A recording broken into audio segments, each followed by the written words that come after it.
কন্যা সন্তান হলো ঈশ্বরের দান। তারা পিতামাতাকে যেমন বোঝে তেমন তাদের প্রতি যত্নবানও হন। সুখী জীবন কাটাতে কন্যা সন্তানের সান্নিধ্যে থাকা সৌভাগ্যের বিষয়। তো হ্যালো ফ্রেন্ডস, কেমন আছেন সবাই? আজকের ভিডিওটি শুরু করছি আমার সকালের আয়োজন থেকে। আপনারা নিশ্চয়ই ভাবছেন আমি কন্যা সন্তানের কথা কেন বললাম। আমি আজকে সকালের নাস্তার জন্য রুটি তৈরি করছিলাম। পিছন থেকে আমার মেয়ে রুটিগুলো নিয়ে চুলায় দেখে সেঁকতে শুরু করেছে। আমি হঠাৎ করে পিছন ফিরে দেখে ও রুটি ভাজছে আর ও তখন হেসে দিয়েছে। সত্যি কথা বলতে কন্যা সন্তানরাই পারে বড় হয়ে একদিন বাবা মায়ের সবচেয়ে প্রিয় বন্ধু হয়ে উঠতে। তো আজকে আমরা দুই মা মেয়ে মিলে সকালের নাস্তা তৈরি করেছিলাম। তারপর চলে এসেছি পরবর্তী রান্নাগুলোতে। আজকে করেছিলাম সরিষা বাটা দিয়ে কাতলা মাছ, শিং মাছ দিয়ে মিষ্টি কুমড়া এবং কাতলা মাছের মাথা দিয়ে বাঁধাকপির ঘন্ট। এই তো কাতলা মাছগুলো আমি খুব ভালো করে ফ্রাই করে নেওয়ার পরে 4-5টা কাঁচা মরিচ, সরিষা এবং এক টুকরো আদা আমি ভালো করে ব্লেন্ড করে মাছের ভিতরে দিয়ে দিলাম। এখন নামিয়ে পরিবেশন করব।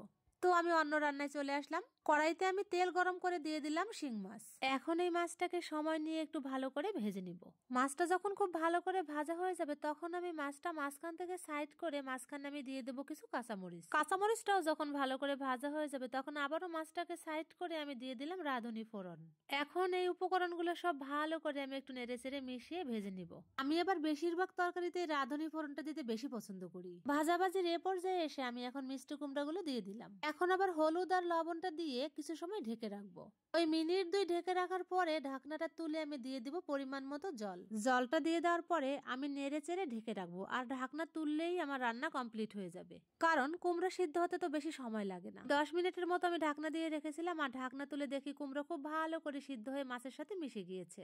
আর এখন আমি একটু নেড়ে চেড়ে মিশিয়ে দেওয়ার পরে দিয়ে দেবো ধনিয়া পাতা কুচি। যারা কিনা পেঁয়াজ রসুন ছাড়া কোনো তরকারি রান্না করতে পারেন না তারা কিন্তু এভাবে রান্না করে দেখতে পারেন, খেতে কিন্তু মন্দ লাগে না। খেতে তো ভালো লাগেই আর স্বাস্থ্যকর বটে। এই তো মিষ্টি কুমড়া রান্না আমার কমপ্লিট।